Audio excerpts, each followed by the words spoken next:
next video is a follow-up of the first CIA Declassified, where we reviewed topics such as hypnosis, transcendental meditation, hemisync, frequency response, role of resonance, consciousness and energy, plus more. If you haven't already viewed it, I'll leave a link in the description below, so be sure to check it out. In a nutshell, this declassified document could be one of the most powerful documents ever released, as it explains in great depth the consciousness matrix. If the information in this document is taken in and fully understood, one may begin to experience drastic changes in their reality, as the filters of perception begin to change into a conscious understanding of the oscillating energy grid systems and multi-layered dimensions that we exist within.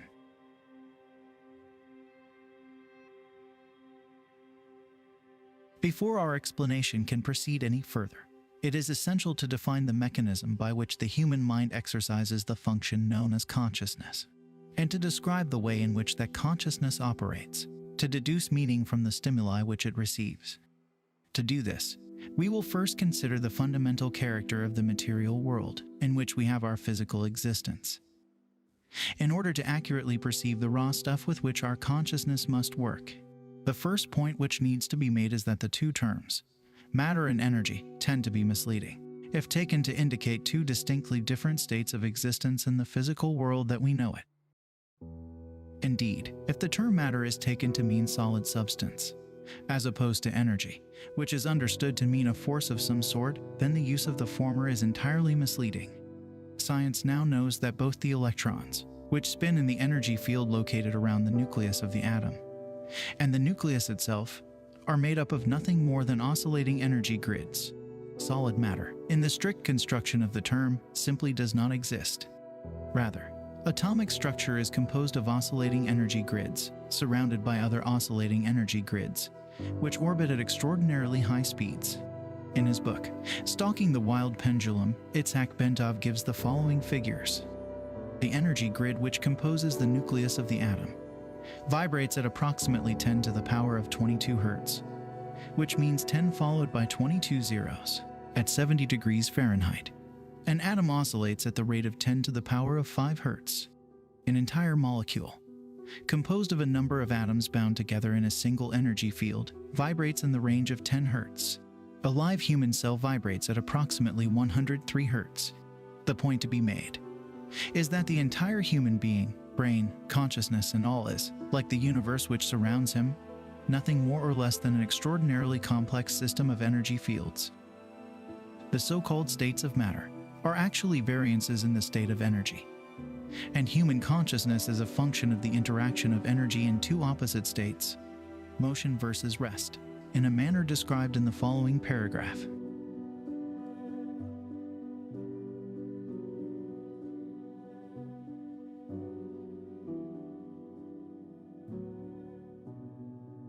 Energy creates, stores, and retrieves meaning in the universe by projecting or expanding at certain frequencies in a three-dimensional mode that creates a living pattern called a hologram.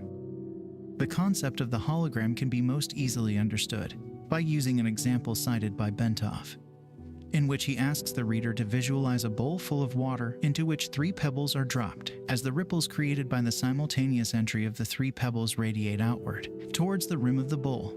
Bentov further asks the reader to visualize that the surface of the water is suddenly flash frozen, so that the ripple pattern is preserved instantly. The ice is removed, leaving the 3 pebbles still laying at the bottom of the bowl. Then the ice is exposed to a powerful, coherent source of light, such as a laser. The result will be a three-dimensional model, or representation of the position of the 3 pebbles suspended in midair. Holograms are capable of encoding so much detail that, for example, it is possible to take a holographic projection of a glass of swamp water and view it under magnification to see small organisms not visible to the naked eye, when the glass of water itself is examined.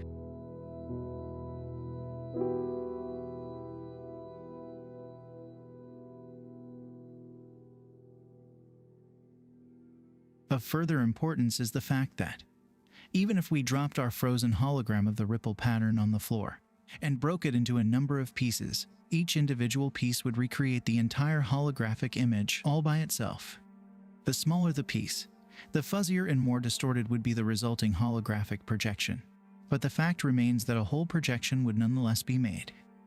The key to creating any hologram is that energy in motion must interact with energy in a state of rest.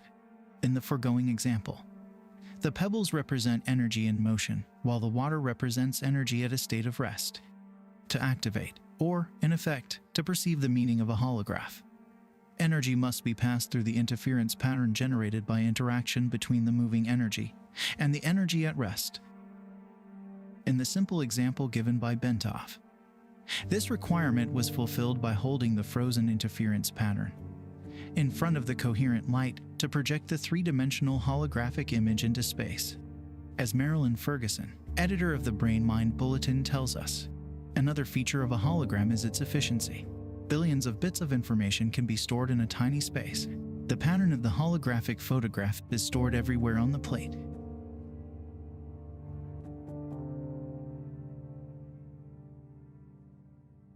The universe is composed of interacting energy fields, some at rest and some in motion. It is, in and of itself, one gigantic hologram of unbelievable complexity. According to the theories of Karl Pribram, a neuroscientist at Stanford University, and David Bohm, a physicist at the University of London, the human mind is also a hologram, which attunes itself to the universal hologram by the medium of energy exchange, thereby deducing meaning and achieving the state which we call consciousness. With respect to states of expanded or altered consciousness, such as gateway uses, the process operates in the following way. As energy passes through various aspects of the universal hologram and is perceived by the electrostatic fields which comprise the human mind, the holographic images being conveyed are projected upon those electrostatic fields of the mind and are perceived or understood to the extent that the electrostatic field is operating at a frequency and amplitude that can harmonize with, and therefore read, the energy carrier wave pattern passing through it. Changes in the frequency and amplitude of the electrostatic field, which comprises the human mind, determines the configuration, and hence, the character, of the holographic energy matrix which the mind projects to intercept meaning directly from the holographic transmissions of the universe. Then, to make sense of what the holographic image is saying to it, the mind proceeds to compare the image just received with itself. Specifically, it does this by comparing the image received with that part of its own hologram, which constitutes memory. By registering differences in geometric form and in energy frequency, the consciousness perceives, as psychologist Keith Floyd puts it. Contrary to what everyone knows is so, it may not be the brain that produces consciousness, but rather consciousness that creates the appearance of the brain.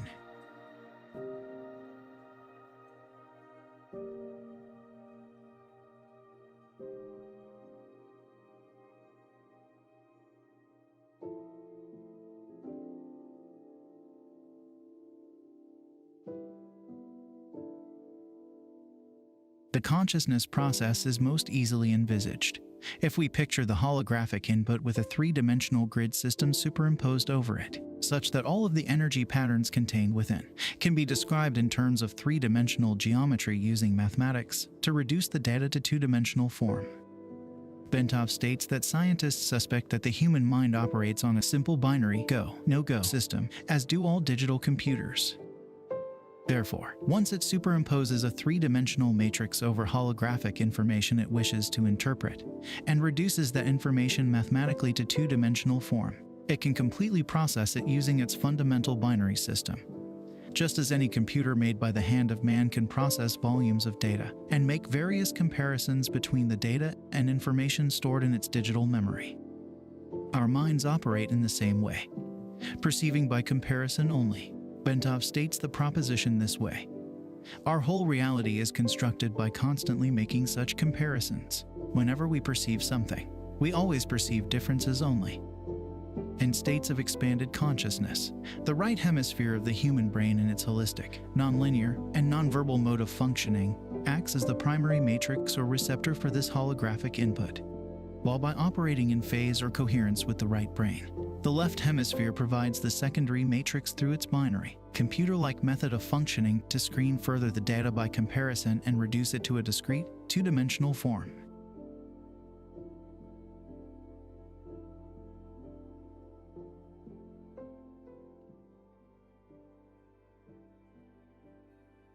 To the extent that Gateway succeeds in bringing about a refinement in energy matrix of the mind, it succeeds in expanding or altering human consciousness so that it can perceive without recourse to the intercession of the physical senses, such that ever more of the universal hologram can ultimately be perceived and understood. Marilyn Ferguson has written that the theories of Pribram and Bohm appear to account for all transcendental experience, paranormal events, and even normal perceptual oddities.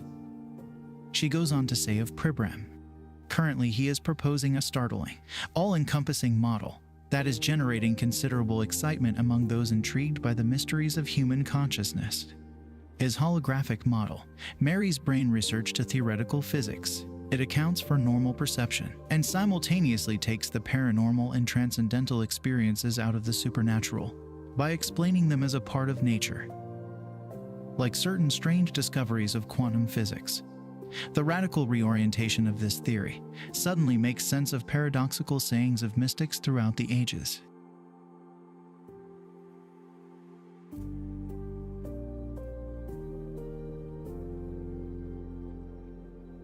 To complete our outline of the process by which the mind achieves and exercises consciousness, we must also describe the mechanism which accounts for the aspect of human thought that differentiates it from the consciousness of plants or animals, i.e., self-cognition. Humans not only know, but they know that they know. They are able to monitor the process of their own thinking and maintain an awareness of it. Moreover, they can conduct a comparative assessment, evaluating the functioning of their thought processes against various objective standards they have adopted.